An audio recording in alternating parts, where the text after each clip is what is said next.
बिस्मिल्लाहिर्रहमानिर्रहीम, अस्सलाम वालेकुम। मैं हूं करामत मुगल और मेरे साथ हैं ईसा नकवी। नकवी साहब, ठीक 20 दिन पहले मरी में एक बैठक हुई और ठंडे पहाड़ से जो खबर है कि हाउस ऑफ शरीफ कंटिन्यूटी पर मुत्तफिक है। अमूमी तासर भी यही था कि अब सत्ते खैराएं हुकूमत कहीं नहीं जा रही, कोई मसला नहीं है।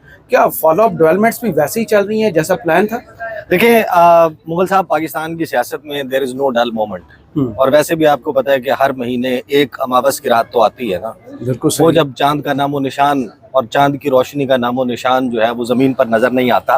3 मोर्चों से 3 बड़े और तगड़े हमले हुए हैं गुज़िश्ता 20 दिनों में। तो नहीं, आप यूँ समझ लें कि तकरीबन गुज़िश्ता 72 घंटों में, यानी पहले 17 दिन का आप पॉज समझ लें। 17 दिन में जो है वो चीज़ें गुडी गुडी थी, लेकिन फिर 3 ऐसी चीज़ें हुई हैं जिनको कोई ऐसा एविडेंस नहीं है कि जिनको कोऑर्डिनेटेड कहा जा सके। सही। एक सियासी मोर्चे से हमला हुआ है, एक अदलिया के मोर्चे से हमला हुआ है, और इन 2 हमलों के हवाले से तो चले आप कह सकते हैं कि ये एक रूटीन मैटर है। लेकिन तीसरा हमला है एक खुफिया मोर्चे से इस हुकूमत पे। अच्छा। और आपको पता है कि खुफिया मोर्चे का जो हमला है ना, उसके ऊपर फिर कॉन्स्पिरेसी थ्योरीज बनती हैं। बिल्कुल सही। तो वैसे भी ये जो मरी वाली मुलाकात थी, उस मुलाकात के बाद अभी तक फॉलो अप तो आपको कोई नजर नहीं आया ना, कि जो कंटिन्यूटी जिसके बारे में बात की जा रही थी, वाहिद चीज ये हुई कि वो डिबेट खत्म हो गई। वो जो डिबेट फैसल वाडा करते हुए नजर आ रहे थे, वो जो मखसूस जो है वो कुछ एंकर्स और कुछ प्रोग्राम्स में ये बात बहुत ज़्यादा शद्दोमत से डिस्कस हो रही थी कि मुल्क की तरक्की के तसलसल की राह में जो रकावट बनेगा, कुचल दिया जाएगा, मसल दिया जाएगा, रगड़ दिया जाएगा। जब ये बातें चल रही थी, वो बातें मरी मुलाकात के बाद हो गई हैं ख़त्म। सही। लेकिन अभी तक 20 दिनों में कोई ऐसा, जैसे कहते हैं कि पत्र सामने नहीं आया, प्रेम पत्र सामने नहीं आया, सॉलिड किस्म का पेपर, कोई ऐसा नोटिफिकेशन, कोई ऐसी नई चीज सामने नहीं आई कि जिससे आप कहें कि हाँ ये फलां वक्त तय हो गया होगा, लिहाजा ये तसलसल को मद्देनजर रखते हुए ये सर्कुलर जारी करना जरूरी था। तो ऐसा तो कुछ नहीं हुआ। लेकिन इस दौरान फिर 3 जो मोर्चे हैं वो एक्टिव होते हुए नजर आ रहे हैं। पहले 2 मोर्चे कौन से हैं? पहला है सियासी मोर्चा, दूसरा है अदालती मोर्चा, और तीसरा है बड़ा ही दिलचस्प मोर्चा। उस तीसरे के ऊपर हम आखिर में बात करेंगे। पहला मोर्चा है ज़ाहिर है कि अपोजिशन पाकिस्तान तहरीक इंसाफ पर से। तहरीक इंसाफ जो है वो ऑब्वियसली उसकी पॉलिटिकल स्ट्रेटजी गुज़श्ता 3.5 साल में, उसमें बहुत सारे हाई एंड लो पॉइंट्स हैं, और हम जब उसको डिस्कस करते हैं, देखते हैं, तो एक बात तो तय है कि चाहे वो जितनी भी तगड़ी और कारगर किस्म की सियासी हिकमत अमली थी, लेकिन वो कामयाब नहीं हुई। सही। कामयाब से मुराद ये है कि अगर उसका एंड रिजल्ट ये अचीव करना है कि आपने हुकूमत गिरानी है, तो हुकूमत गिराने में तो वो नाकाम नहीं हुए, सिस्टम को लपेटे जाने में तो वो कामयाब नहीं हुए। लेकिन जो कामयाबी उन्होंने अचीव की कि उन्होंने इस हुकूमत के पाँव भी नहीं जमने दिए। उन्होंने इस हुकूमत को चलने का, जिसे कहते हैं ना कि नजर आता है स्पेस, कि आप एक कंफर्टेबल स्पेस नजर आ रही होती है, वो नहीं दी। फिर हमारे सामने एक पॉज आता है। ये अभी आप यूं समझ लें कि जो ईद उल फितर है ना, रमजान, बल्कि रमजान के बाद से जो एक ब्रीदिंग स्पेस अप्रैल के बाद से, और फिर मई में जो इंडिया पाकिस्तान वाला मार्का था, उसके बाद हुकूमत का कॉन्फिडेंस जाहिर है कि अरूज पर गया, और तहरीक इंसाफ की सियासत जो है वो थोड़ा सा उसको पुश बैक मिला। लेकिन अब पहला जो मोर्चा एक्टिव हुआ है वो है सियासी मोर्चा। उसमें 3-4 चीज़ें जो है वो बड़ी नुमायां होकर सामने आई हैं। नंबर 1, जो ज़िमनी इंतखाबात ना लड़ने का फैसला है।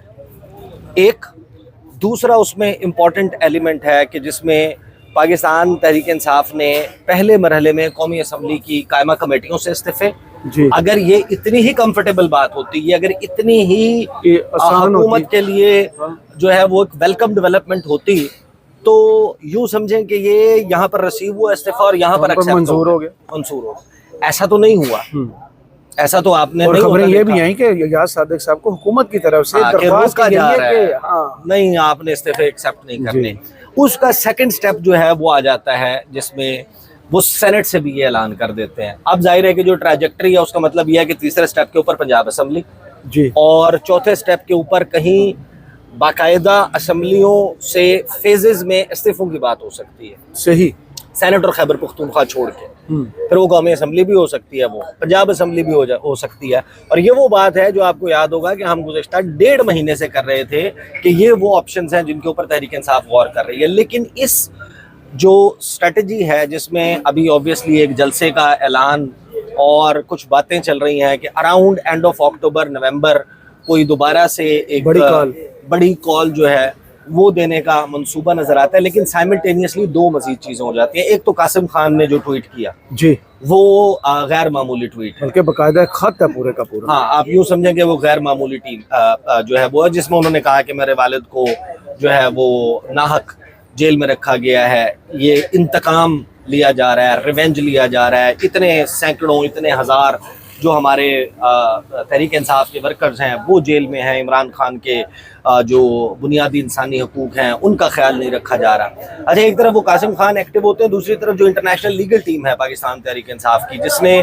पहले जो UN कमेटी है ऑन आर्बिट्रेरी डिटेंशंस, जबरी गिरफ्तारियों और जेल में रखने के मामलात से मुतल्लिक है, उसको अप्रोच किया था और उसने इमरान खान के हक में जो है वो जारी किया था उनका प्रेस रिलीज, प्रेस नोट और वो सारा मौजूद है। अब उन्होंने जो अक़वाम मुत्तहिदा की टॉर्चर और इन मामलात के हवाले से, इंसानी हकूक़ के हवाले से जो रिपोर्टर हैं, उसको फ्रांसीसी में गापोता बोलते हैं, तो उनको अप्रोच किया है। International legal team for former Pakistani Prime Minister Imran Khan filed an urgent appeal with the UN Special Rapporteur on torture and other cruel, inhuman and degrading treatment or punishment. सही, उनको जो है वो approach किया है, जिसका मतलब ये है कि दे आर ट्राइंग के मजीद कुछ इंटरनेशनल लेवल के ऊपर जो गवर्नमेंट ऑफ पाकिस्तान है उसके ऊपर प्रेशर बिल्ड हो, और अक़वाम मुत्तहिदा से आया हुआ कोई भी नोट, कोई भी ऑब्जर्वेशन वो बड़ा मानी रखती है, मैटर करती है। जाहिर है कि जब आपके मुल्क ने इंडिपेंडेंट फोरम्स पे मुख्तलिफ मामलात के हवाले से, दीगर ममालिक के हवाले से जब आपने कोई आवाज़ उठानी होती है तो फिर आपका केस वीक हो जाता है अगर आपको दूसरी तरफ से ताना ये मिले कि आप अपने यहाँ देखें ना कि क्या मामला है। सही, और जाहिर है कि आपके जो चाहे GSP+ के कन्वेंशंस एंड ट्रीटीज़ हैं जो आपने साइन किए हैं, international covenant on civil and political rights etcetera etcetera, वो जो एक लॉन्ग लिस्ट है 27 कन्वेंशंस की, तो उनका भी फिर कहीं ना कहीं हवाला है कि आप इंटरनेशनल इन मुआहदों के सिग्नेटरी हैं तो आपने क्या किया। अच्छा, ये एक एंड है जो तहरीक इंसाफ का। दूसरा एंड जो इस दौरान हमें एक्टिव होता हुआ नजर आया, अच्छा अब जाहिर है कि there is no evidence to prove कि ये तीनों चीज़ें कोऑर्डिनेटेड हैं, लेकिन ये तीनों चीज़ें वकूफ़ पज़ीर एक साथ होती हैं। सही, वकूफ़ पज़ीर तो एक साथ हो रही हैं। दूसरा एंड ये था जो अदलिया का था कि जिसके बारे में ये था कि जी मुसख्खर हो गई, 26वीं आईनी तरमीम आई, अब बस मुट्ठी में आ गई सब, यानी कि अब इसमें सकत नहीं रही किसी भी किस्म की मज़ाहमत की, रेजिस्टेंस की। और ये भी सवाल होता रहा कि इस्तीफ़े दे देंगे जजेस छोड़ के चले जाएंगे वगैरह वगैरह। लेकिन एक बात, वो मैदान भी खाली नहीं छोड़ा। हाँ, लेकिन एक बात जो है वो ये बहुत सारे लोगों ने अपने तज्ज़िये में कही कि नहीं, ये सिस्टम में रह के मज़ाहमत करेंगे, लेकिन वो मज़ाहमत तो कहीं नहीं थी, वो मामलात तो नहीं थे। गुज़श्ता एक हफ्ते से 2 हफ्ते के दौरान आप देखें कि याहिया आफरीदी साहब और जस्टिस मंसूर अली शाह वो कुछ टिट फॉर टैट चीज़ें जो है वो शुरू हो गई। लेटर, रुका जवाबुल जवाब, येल यूनिवर्सिटी जाना है, NOC जारी नहीं हो रहा, फुल कोर्ट है, फुल कोर्ट के हवाले से अपनी observation justice Mansoor Ali Shah, justice Munib Akhtar, justice Ayesha, justice Athar Minallah, इनकी तरफ से जो है वो एक आवाज़ दोबारा से ऐसा लगता है कि रिमार्क्स जिस तरह वो उन्होंने खिताब सिंध में जाके, कराची में जाके किया, जिसमें उन्होंने कहा कि ये जो सिस्टम है, ये जो निज़ाम है, इसको हाइब्रिड निज़ाम बड़े शौक से कहा जाता है। हाइब्रिड निज़ाम का मतलब यह है कि ये आईनी और कानूनी निज़ाम नहीं है। हाँ। इस किस्म के सख्त रिमार्क्स देना, फिर ज़ियाउल हक के दौर से जो उन्होंने कुछ चीज़ों का कंपैरिजन और सब कुछ किया, तो अदलिया भी एक दफ़ा दोबारा को अंगड़ाइयाँ लेते हुए नज़र आ रही है। वो जजेस जिनके बारे में जाहिर है कि जो हुकूमती साइड है वो ये पैडल करती है कि ये इमरानदार जज है। अच्छा, हाँ, यानी इमरानदार जज कहा जाता है ना कि भाई ये वो जज हैं जो पाकिस्तान तहरीक इंसाफ को सपोर्ट करते हैं, और जाहिर है कि वो कहते हैं कि भाई ये आइन की किताब है या कानून की किताब है, हम तो रूल ऑफ लॉ की बात करते हैं, हम तो आइन में दर्ज जो चीज़ें हैं उनके बारे में बात करते हैं। अच्छा, ये है जनाब दूसरा मोर्चा। और तीसरा मोर्चा जो एक्टिव हुआ है करामत मुगल साहब, वो मेरा ख्याल है कि सबसे हैरान कुन और एक खुफिया मोर्चा है बिल्कुल परेशान कौन। और वहां से चीजों का एक्टिव होना ना, उसका मतलब यह है कि ये शायद ये वन ऑफ नहीं है, इसमें मजीद चीजें होंगी। देखिए 8 फरवरी का इलेक्शन हुआ था, हुकूमत जो है वो तहरीक इंसाफ नहीं बना सकी, एक वाइड ओपिनियन, उन्होंने बनने नहीं दी। हाँ, एक वाइड ओपिनियन आपके सामने मौजूद है, मीडिया रिपोर्ट्स मौजूद हैं, ऑब्जर्वर ग्रुप्स की जो रिपोर्ट्स हैं वो मौजूद हैं, पतन कोलेशन ऑफ 38 है, इंडिपेंडेंट जर्नलिस्ट हैं, नून लीग के अपने लोग हैं जो ऑफ द रिकॉर्ड ये बात करते हैं कि सबसे बड़ी चीज फॉर्म 45 सामने के झाड़ू फिर गया हमारा, तो जनाब हमारे साथ तो फलां हो गया और तहरीक इंसाफ ने झुर्लू फेर दिया। तहरीक इंसाफ ने कोई बहुत बड़ा कमाल कर दिया। 8 फरवरी को मौत ज़ाती किस्म का जो है वो टर्न आउट देखा गया और लोगों का सेंटिमेंट बैलेट बॉक्स पे नजर आया, लेकिन उसके नतीजे में हुकूमत तो नहीं बना सके ना। हुकूमत तो मौजूदा जो सरकार है उसकी कायम हो गई और फिर उसको नॉर्मलाइज किया गया over a period of time. Normalize कैसे किया गया कि 2018 में भी धांधली हुई थी, 2013 में भी हुई थी, तो 2002 में भी हुई थी और फलां सन में भी हुई थी, फलां में तो ये तो, और 2008 में भी हुई थी, तो ये तो पाकिस्तान की सियासत का खासा है। तो नॉर्मल सी चीज, आहिस्ता आहिस्ता चीज़ों को जो है वो नॉर्मलाइज कर लिया गया। तहरीक इंसाफ का जो मौक़िफ़ है वो मौक़िफ़ जाहिर है कि दब गया। ट्रिब्यूनल्स, जिस ट्रिब्यूनल ने कहा कि फॉर्म 45 ले आए, उन्होंने कहा जनाब ऑर्डिनेंस ही तब्दील कर दिया। अब हाजिर सर्विस जज नहीं, रिटायर्ड जज पे भी ट्रिब्यूनल लगाया जा सकता है। जहांगीरी साहब के साथ देखे ना, किसी की डिग्री, किसी का जनाब बच्चों के ट्रैवल डॉक्यूमेंट्स और ये सारी चीज़ें आना शुरू हो गई, तो वो एंड एक तरीके से कवर हो गया था। अब अचानक से होता क्या है, लेकिन जो ड्रॉप साइट न्यूज़ ने खबर ब्रेक की और फिर उस रिपोर्ट को सामने रखा, जो कॉमनवेल्थ, देखें 8 फरवरी के इलेक्शन में जो ऑब्जर्वर मिशंस आए हुए थे, एक तो जाहिर है कि यहाँ पर मौजूद एम्बसीज हैं, वो अपने तौर पर जो है वो मुबस्सर के तौर पर काम कर रही होती हैं, वो चीज़ें नोट कर रहे होते हैं, अपने कैपिटल्स में रिपोर्ट बैक कर रहे होते हैं, लेकिन उनका तो मैंडेट बिल्कुल ही अपनी हद तक महदूद लिमिटेड होता है। फिर कुछ ऑब्जर्वर्स ऐसे होते हैं जिनको by invitation government of Pakistan बुलाती है, उसमें इम्पॉर्टेंट जो है वो यूरोपियन यूनियन का था, फिर कॉमनवेल्थ दौलत मुश्तरका का जो आया वफ्द। मैंने और हमने अपनी मुताद्दिद वीडियोस में ये कहा कि ये अगर रिपोर्ट में कोई भी चीज़ पॉजिटिव होती कि 8 फरवरी का इलेक्शन कोई बेहतरीन इलेक्शन था या मुनासिब इलेक्शन था या माजी जितना ही रेग्ड इलेक्शन था, तो एक साल से टीवी पर चल रही है, हुकूमत उसको इश्तिहार के तौर पर छापती। वो जो 60 सफ़ों का ज़मीमा, 60 का था, कितने का था, कितने का था, वो 60 सफ़ों का ज़मीमा जो निकाला था, मरियम नवाज साहब वाला 60 का ही था, जो 60 सफ़ात का निकाला था, तो 161 सफ़ों का ज़मीमा छापा जाता गवर्नमेंट की तरफ से लोगों को बताने के लिए कि तहरीक इंसाफ प्रोपेगेंडा कर रही है, खत्म हो चुकी है। उस रिपोर्ट के मंदरजात पर आने से पहले असल सवाल ये है कि वो रिपोर्ट्स जिनको 7 पर्दों के पीछे छुपा दिया गया, आखिर तो कोई है। देखें यूरोपियन यूनियन ने क्या कहा, और अब मैंने ड्रॉप साइट की खबर भी देखी, उस खबर में जाहिर है कि कुछ चीज़ें फैक्चुअली इनकरेक्ट हैं। अच्छा, उसमें भी कुछ है।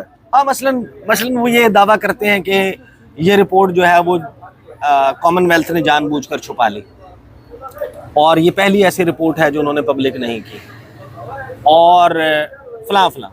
असल चीज़ ये है कि देखें, जो बाय इनविटेशन जब election commission of Pakistan through ministry of foreign affairs किसी भी ऑब्जर्वर मिशन को दावत देता है कि आप आएँ हमारे यहाँ और फलां तारीख को इंतखाबात का इनकाद हो रहा है और आप उसमें मुबस्सर के तौर पर देखें हमारे इलेक्शन को और उसके हवाले से टुवर्ड्स द एंड रिकमेंडेशंस भी हमें दें कि हम अपने यहाँ जमहूरियत को, जमहूरी निज़ाम को, इंतखाबी अमल को कैसे बेहतर कर सकते हैं। तो साथ में वो जो मैंडेट होता है वो ये भी होता है, स्कोप ऑफ वर्क जिस तरीके से दिया जाता है, जो TORs हैं कि आप इसके ऊपर अपनी असेसमेंट रिपोर्ट जारी करेंगे या नहीं करेंगे। सही। मसलन जो यहाँ पर सहाफ़ियों से मिले, यूरोपियन यूनियन वाले, कॉमनवेल्थ के और दीगर लोग, उन्होंने क्लियर कट यहाँ पर सहाफ़ियों को बताया था कि हम अपनी रिपोर्ट बनाकर हुकूमत पाकिस्तान को सबमिट कर देंगे जी, और ये हुकूमत पाकिस्तान का प्रेरोगेटिव है कि वो इस रिपोर्ट को कब पब्लिश करते हैं, नहीं करते हैं, इसके ऊपर कितना अमल दरामद करते हैं, नहीं दूध के ऊपर बिल्ले को रखवाने के लिए बता दी। तो वो basically that report was never meant to be published और पब्लिसाइज्ड इमीडिएटली, लेटर ऑन शायद कोई वो हो या उनका अपना ज़ाहिर है कि एक अंडरस्टैंडिंग है विद द होस्ट गवर्नमेंट। अब होस्ट गवर्नमेंट अगर आपको ये कह देती है कि आप इलेक्शन की कवरेज के दौरान फला एरिया में नहीं जा सकते, तो ऑब्जर्वर नहीं जा सकता। सही। उनको जिस पोलिंग स्टेशन का, जिस हलके का, जिस कॉन्स्टिट्यूएंसी का मैंडेट मिलेगा वो उससे बाहर नहीं जा सकते। अगर आपको कह दिया कि ये इलाका आपके लिए नो गो एरिया है तो वो नहीं जाएंगे। तो उनका तो बड़ा लिमिटेड और फिर जाहिर है कि वो चलता है। अब उसमें जाहिर है कि होस्ट गवर्नमेंट ने क्या किया, होस्ट गवर्नमेंट ने उस रिपोर्ट को छुपा लिया, होस्ट गवर्नमेंट ने उसको पब्लिसाइज नहीं किया, ना ऑब्जर्वर्स को कहा कि आप इसके ऊपर जो है कोई प्रेस कॉन्फ्रेंस कर दें या इस रिपोर्ट को शाया कर दें। ये दूसरा उन्होंने ये तासुर दिया कि ये रिपोर्ट इमीडिएटली बन गई थी टॉप साइड न्यूज़ पे, वो इमीडिएटली नहीं बनी थी। सही। रिपोर्ट फाइनल हुई है अराउंड नवंबर 2024। जो लास्ट ईयर। हाँ, गुड लक जोनाथन है एक्स प्रेसिडेंट ऑफ नाइजीरिया, उनको वो रिपोर्ट सबमिट होती है अराउंड नवंबर, 20 नवंबर, और फिर वो जाहिर है कि उस रिपोर्ट को कंपाइल करके फाइनल करके वो सेक्रेटेरिएट को जमा करवाते हैं और वहां से वो गवर्नमेंट ऑफ पाकिस्तान को दे दी जाती है। लेकिन जाहिर है कि उस रिपोर्ट में फॉरेन ऑफिस में आती है। हाँ, जाहिर है कि फॉरेन ऑफिस में भी आएगी, इलेक्शन कमीशन ऑफ पाकिस्तान में कॉपी जाएगी, और गवर्नमेंट ऑफ पाकिस्तान का प्रोरोगेटिव है कि किस किस को दे, चाहे वो एक कॉपी करामत मुगल साहब को भिजवा दे, फलां को कि देखे जनाब हमने कितना बेहतरीन इलेक्शन करवाया था। असल सवाल ये है कि जिस रिपोर्ट का गला घोंट दिया गया था, उस रिपोर्ट को लीक किसने किया?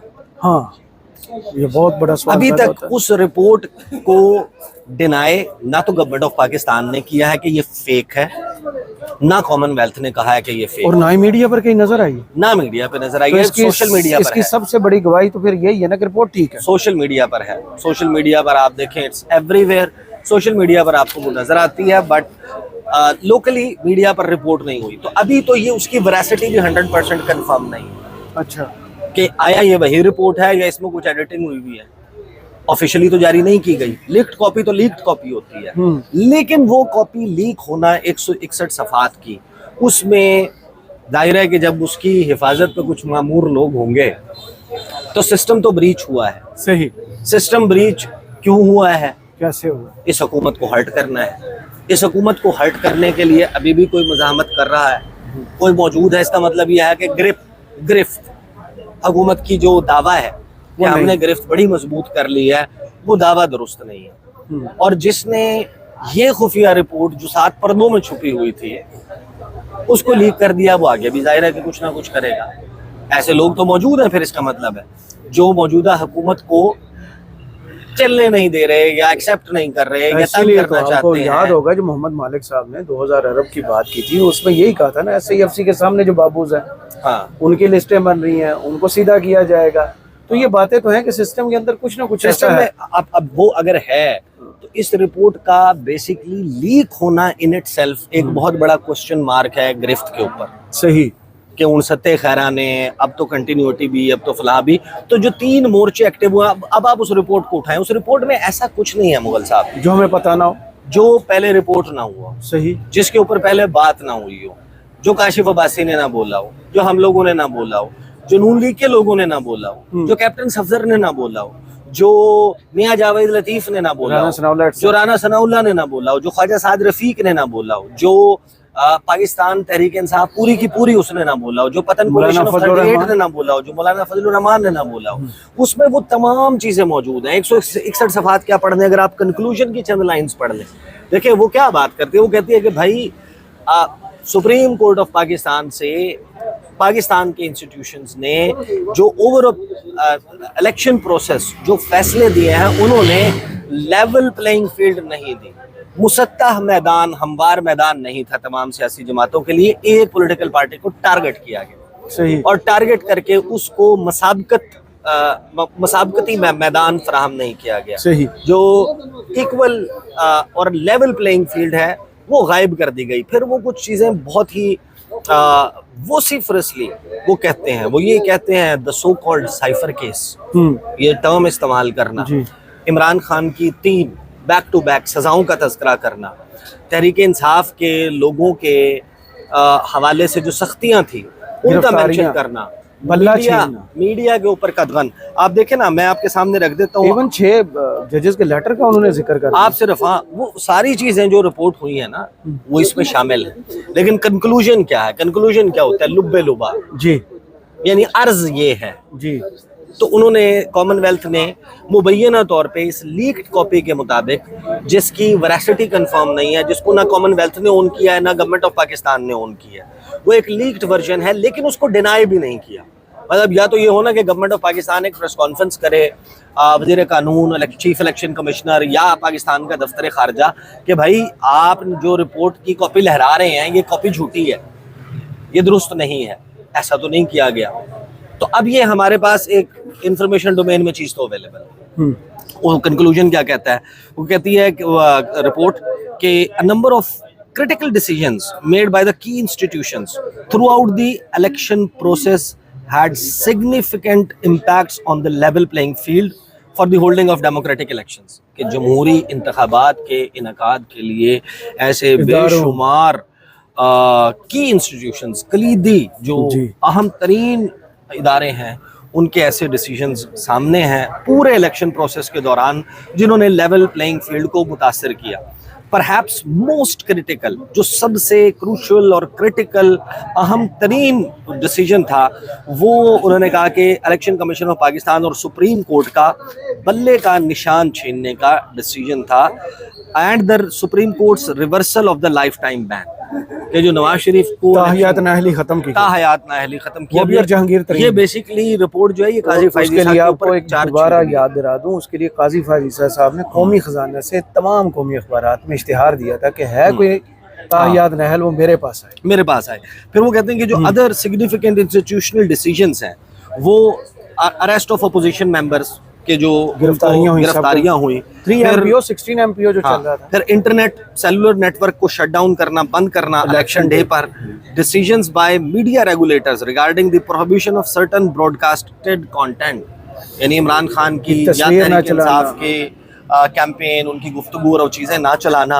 और वो कहते हैं कि जब इनको हम अलहदा करके इन डिसीजंस को देखते हैं ना, तो हर डिसीजन के लिए एक जस्टिफिएबल सपोर्ट में आर्गुमेंट मौजूद है। यानी आप पूछें इलेक्शन कमीशन ऑफ पाकिस्तान से बल्ले का निशान क्यों नहीं दिया, वो अपने तौर पर बता सकते हैं, जस्टिफाई कर सकते हैं। सिर्फ यही कहते हैं ना, इंटर पार्टी इलेक्शन नहीं करवाया। सुप्रीम कोर्ट जस्टिफाई कर सकती है, अरेस्ट जस्टिफाई हो जाते हैं, कंटेंट का एयर ना होना भी जस्टिफाई, उसके लिए भी कोई ना कोई जस्टिफिकेशन मौजूद है। लेकिन वो ये कहते हैं कि येट व्हेन व्यूड टुगेदर, जब इन तमाम चीज़ों को हम मिला के देखते हैं, फिर क्या होता है? दे present a picture of N electoral environment, कि वो एक ऐसे इंतखाबी माहौल की जानिब इशारा करते हैं in which decisions by key institutions consistently limited the ability of one political party to contest, कि एक ही सियासी जमात थी जिसको टारगेट किया गया इन इंतखाबात में। Ultimately these decisions impinged on the credibility, transparency and inclusiveness of the electoral process। तो इसमें ऐसी क्या है? देखें, इसमें ऐसी कोई चीज़ नहीं है जो पहले रिपोर्ट ना हुई हो।